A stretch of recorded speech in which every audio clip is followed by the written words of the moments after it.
Good afternoon, everyone. And if you're here in Anguilla, happy Hero and Heroines Holiday. Thank you for joining me on this third live. And today we are in District 4. This district is my third place of residence, firstly in the villages of Ray Hill and then Long Ground. On each of these lives, I seek to first show and highlight some of our gifts in each district. Secondly, to share information about the Avenella for Anguilla platform and to speak to any national issue which may be current at the time.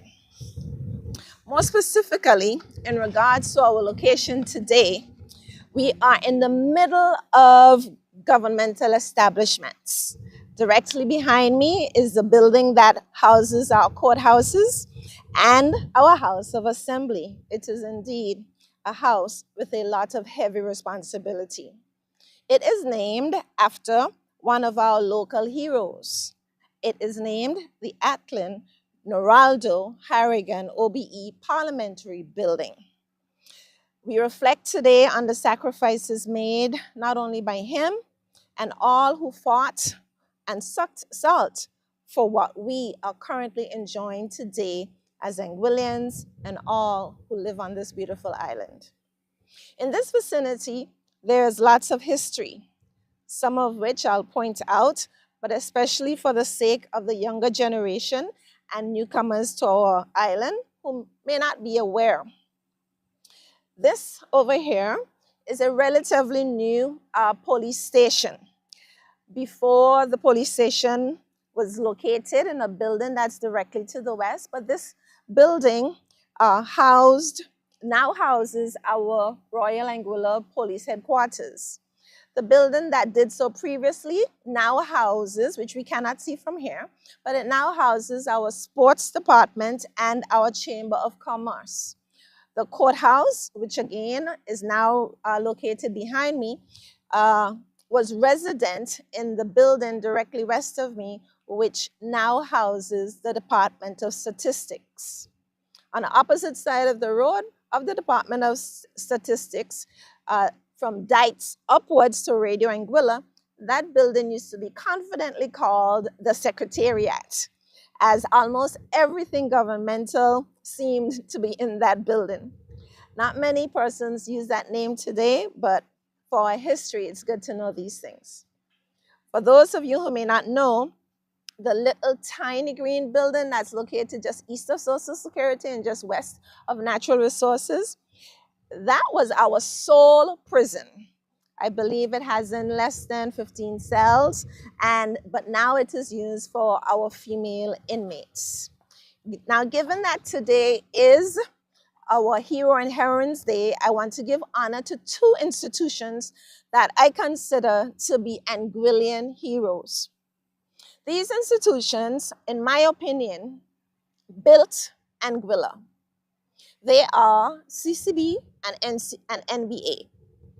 These two companies facilitated the economic growth in our island for over at least 4 decades and helped to propel our local homeowners and businesses to succeed. Sadly, it seems as if we have thrown out the baby with the bathwater and we have failed to remember and to honor them. Our gratitude, out of our gratitude, a way should be made to ensure that our children and future generations hear about them and see their names written somewhere, especially where they were originally located.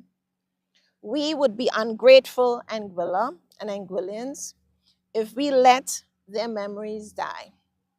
NBA and CCB built Anguilla.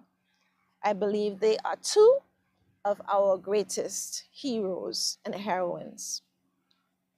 And speaking of building, our country continues to be built by governments that do not have a country vision or mission. No end destination in mind. Just dream today and build it tomorrow. Seems to be the modus operandi. And we, the people, I believe we are aiding and abetting it because we do not demand different from governments. Last week, the Honorable Premier shared the APM's dream for our country, and our country remains visionless.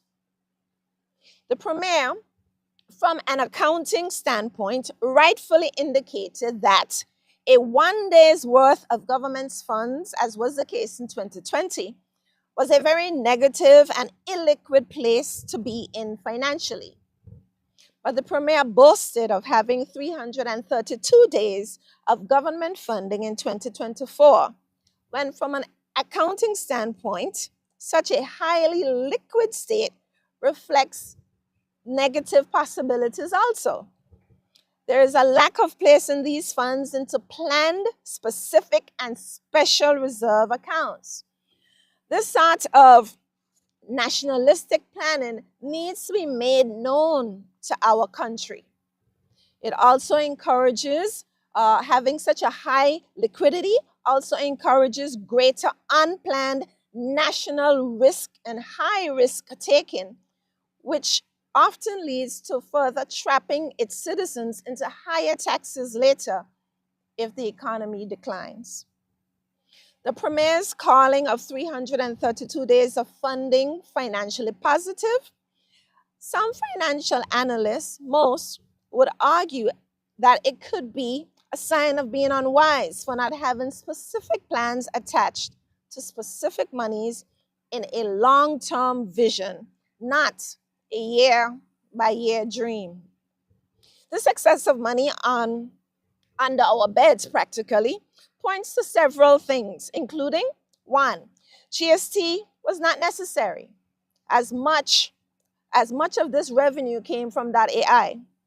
GST could have been 4 times less than it is now, because we have 4 times more the daily savings than we actually do need. Revenue from .ai and other tax alternatives can sustain us. That's the third point. The 90 days required by governments, or even $180 days of funds to set aside in fixed assets, would be applicable, would be fair and fine. So, today I want to point out to you what a wise wisdom plan would be. Because the remaining 150 days of planning, of investing for our country, could be wisely placed in specific saving and building reserves if we were to not have 332 days, but 90 days, or 180 days if you want to double it. But having 332 days, financial analysts, financial accountants would say, that might not be as positive as you think, as it reflects on how one would be investing the funds and the liquidity that it has. So, saving and building. So from the outskirts of the seat of our government, I want to share once more with you the Avenella for Anguilla wisdom plan for the influxes of money from the .ai domain name. Using 20% plus of that AI revenue, which Vince Gates says is at modest projections will be $6 million per month as of April 2025. And we heard from the Premier that .ai even exceeded its expected revenue this year alone. That would be about $72 million a year. And so I propose saving at least 20% of that over the next 7 years. But I do believe that as .ai revenue hits its targets for doubling every 2 years and even surpassing it, we can increase that saving to 50%. The revenue could be at least $144 million minimum by the end of 2030 each year. During this first initial 7-year period of saving, with the extensive promotion of good health, we would stabilize through disciplined saving, building reserves, managing and paying off so we can be debt-free, all debts and all interests, excellent stewardship, and we would be called for planning, heavy planning during this first initial 7 years. During this time frame, intensive strategic planning is what we'll call it, would incur in areas of living healthy in terms of revenue diversification, fishing sustainability, agri-technology, small businesses booming. We would want to realize human capacity building, realizing food security, taking on the initiative for innovative and green infrastructure in massive transformative ways. All that planning would go on in the initial first 7 years.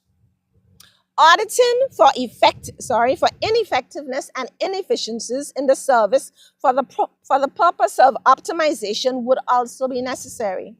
Plans would be made by committees, the public engaged, feasibility studies carried out, the process monitored and adjusted, but all of it made transparent. Nearing completion of the 7 years of saving, a full, complete, total project roadmap would be presented to the nation. And that would be our plan for the government, the institution of our government for the next 7 years after that. It would be 7 years of a disciplined approach to national living, as us as the people would have to buy into this robust mindset. This unity would be remarkable and unprecedented, and like us in Anguilla, beyond extraordinary. We can work together to do this. In the second 7 years, God's willing, we would roll out the transformation of infrastructure, economic diversification, and empowerment, slowly at first, starting with small business assistance, initial investments in energy transition, improving quality of health, preparatory training, etc. Then scale and expand and reinvest into larger infrastructural energy projects, tourism, technological, and housing boosts. Meanwhile, garnering and managing gains, monitoring projects execution, and we would re-examine our strategic framework for the future after that final 7 years of significantly transforming our island.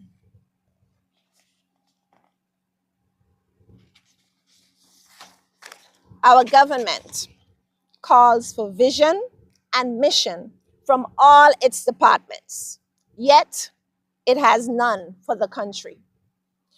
Our governments call for citizens to submit very detailed plans to build houses and structures, yet it submits none to citizens for building our nation. I propose